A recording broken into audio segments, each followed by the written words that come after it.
Hi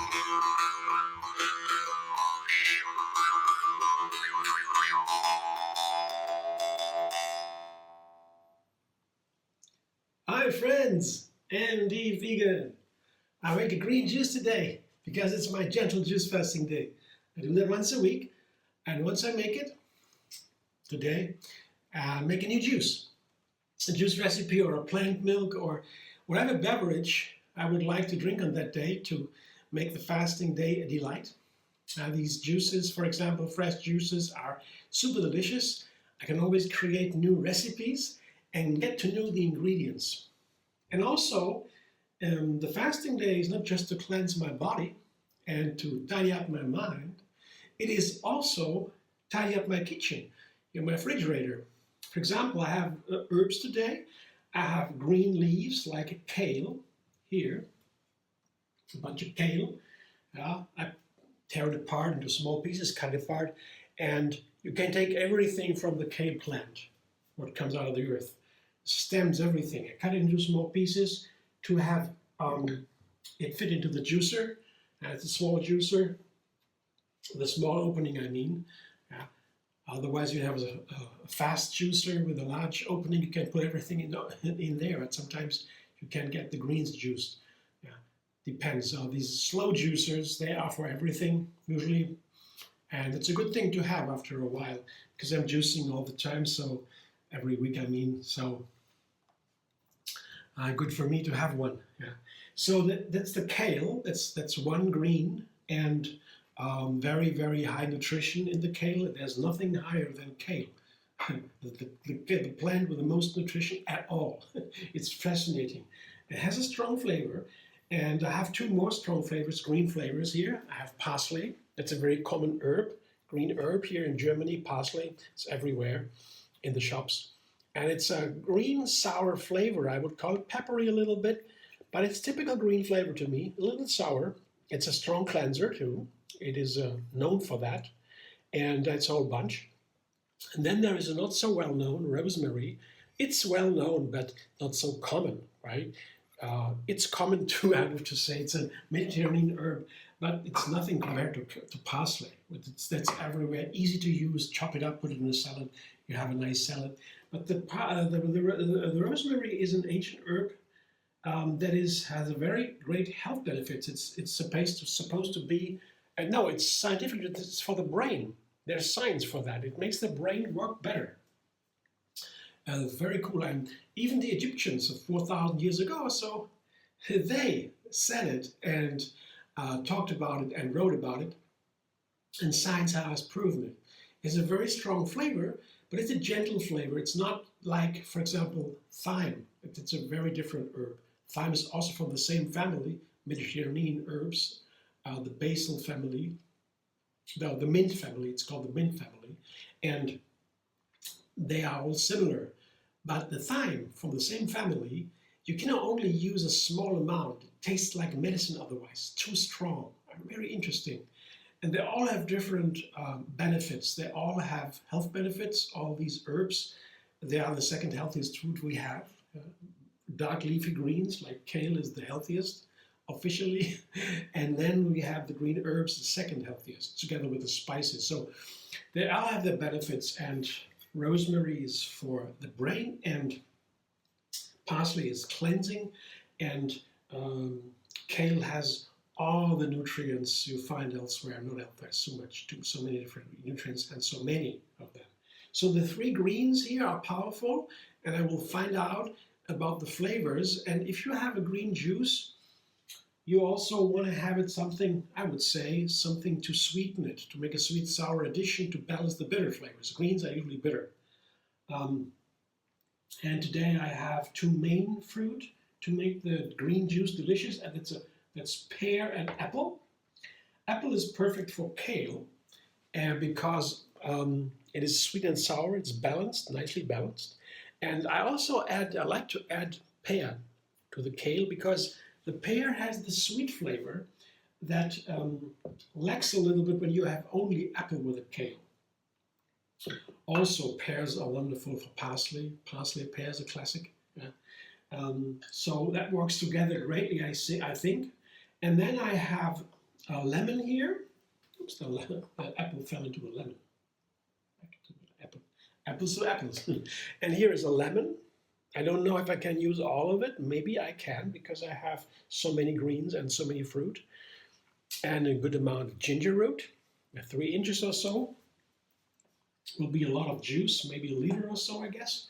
So for so many apples and pears, I can have a whole lemon, I guess. Sometimes adding a little bit too much lemon might ruin the flavor. The whole juice is too sour. Yeah, you blew it. Then I have to add more apple, more pear to make it sweet again. So lemon, careful, not too much. Always begin with a little bit less, maybe half a lemon, and taste, and then, okay, I can add a little bit more. Sometimes you need a little bit more lemon to enhance the flavor of the others. Lemon is an enhancer. It makes it fresher, gives it more sparkling flavor. Ginger is more to enhance the nutrition, because ginger is one of the healthiest foods we have too. The tubers, the ginger is recommended every day. It gives you more from the same plant, more nutrients. The body absorbs more nutrients. They call it in India, they call it the fire of digestion that's in the ginger. It adds the fire of digestion. Very important for food. Of course, you need to absorb it and to digest it. And then I might add some lemon peel. I oftentimes do that when I can, because that is the healthiest part officially of the lemon, the outside, with all citrus fruit. But it is very, very intense. There's an etheric oil in the lemon peel that evaporates. These oils are very powerful. Also in the Mediterranean herbs here, like the rosemary, a lot of etheric oils. When the plants grow in hot summer and under the sun, they develop these oils to protect themselves, and they are very healthy. But they can be too much easily. So careful. I'm going to be careful how much peel I can use, especially with so many greens that are bitter, basically. And that can be too much, because that's also, these etheric oils also have a bitter component, a strong bitter flavor. So check now. I will check it and I will juice now, and I'll come back and show you my juice. See you in a sec.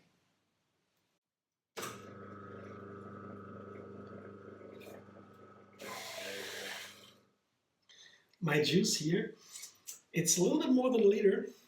You see it's full to the brim, so that is a little bit more than a liter. And it's a wonderful juice, a wonderful green color. I like it. It's a little bit creamy because of the pears. When they are ripe, they turn the juice a little bit thicker. I like that too. I'll show you in a moment what it looks like when you pour it into a glass. But first I taste it, of course. That's the most important thing. I tasted it in between, and I was blown away because the mixture of these ingredients with a little bit of rosemary and a lot of parsley, with the pear and the greens, the powerful green kale, that was amazing. And the right amount of lemon, I have used the whole lemon and half of the peel maybe. Well, almost half, maybe a third of the peel of one lemon. And it seemed to be perfect to me. Now let's see, so expressive, so delicious. You could make a candy out of it, I thought. Well, the first thought, well, make a candy out of it. It's a wonderful flavor. But let's see now what it is now in the end. In other words, when everything is in, the juicing is complete, the flavor is complete, and let's see what it's like now.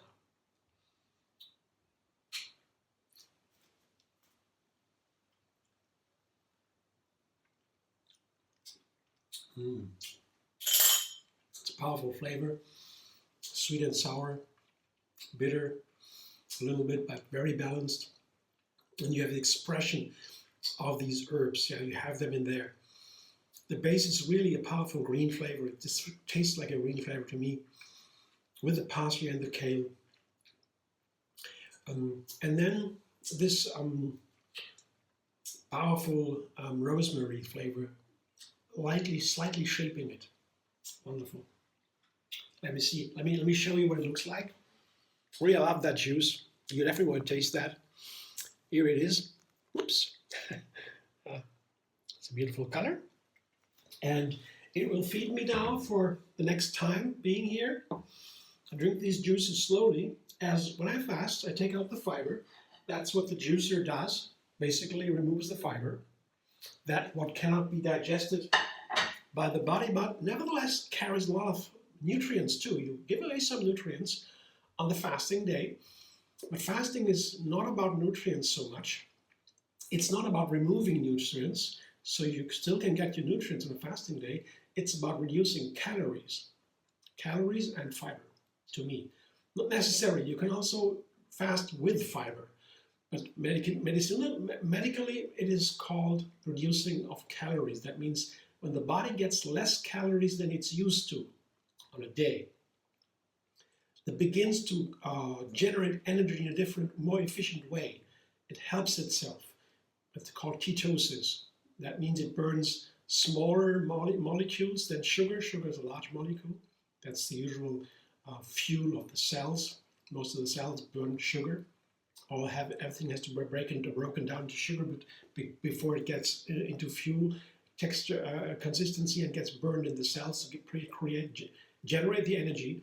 On a fasting day with less energy than we used to, the body begins to be more efficient and burns ketones, smaller molecules, to save energy. Now then, that's also the moment when the body begins to cleanse itself.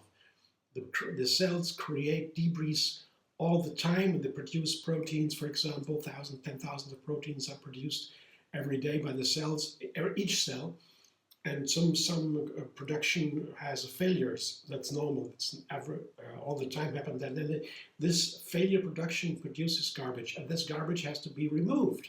Take out the garbage bin, right, in the house always. The body doesn't do that when it fasts. But one example, when there's too little energy, it begins to bring out the garbage from the cells.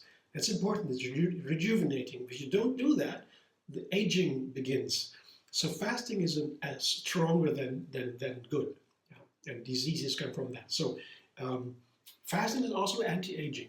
But if you cannot fast, medicine now says, a couple of years ago they began really deep research on fasting. It's practiced all over the planet forever already.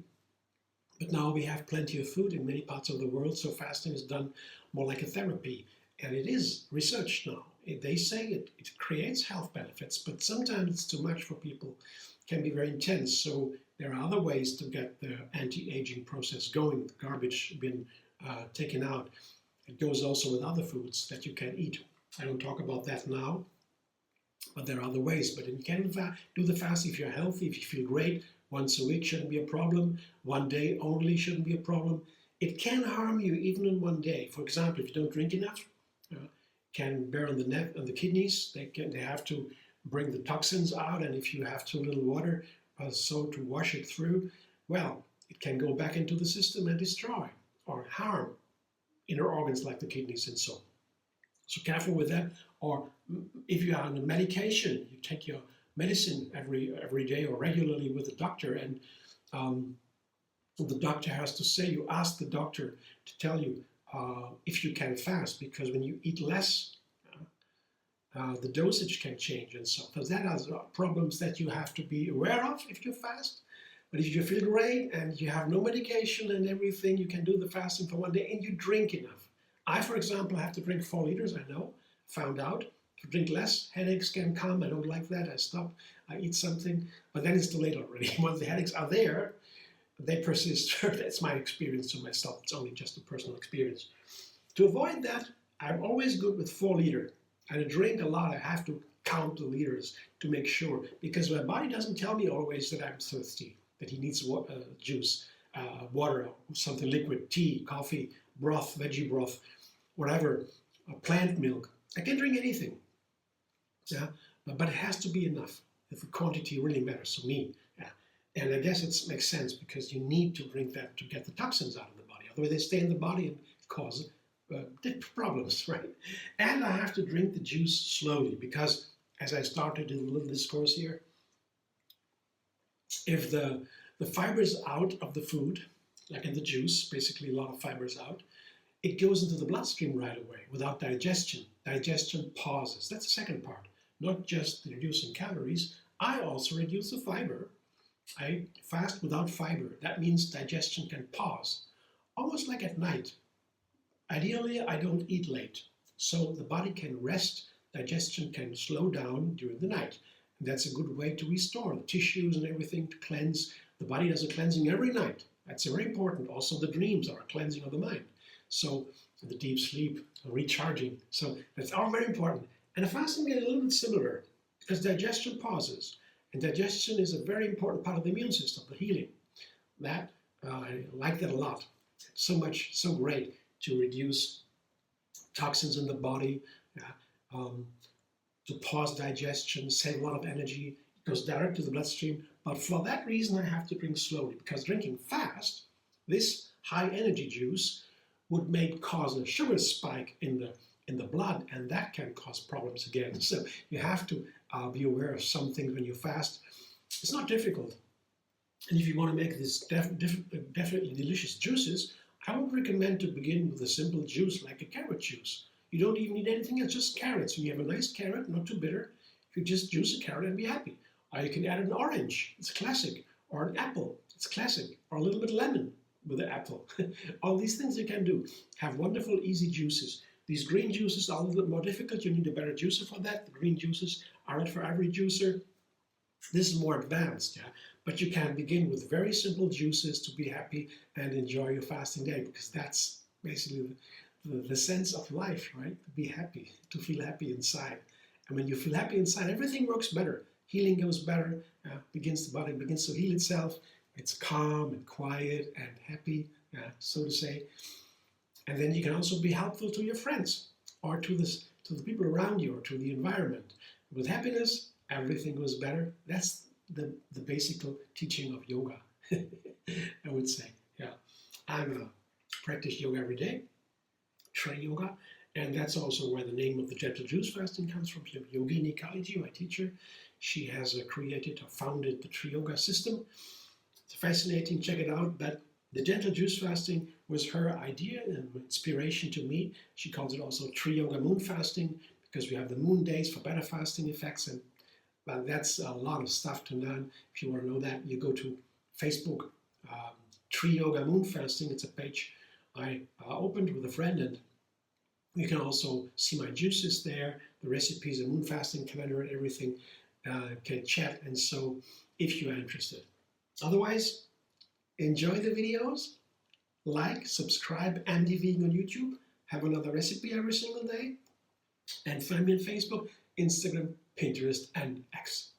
And if you want to donate, there's a thanks button under the video. Feel free. See you soon.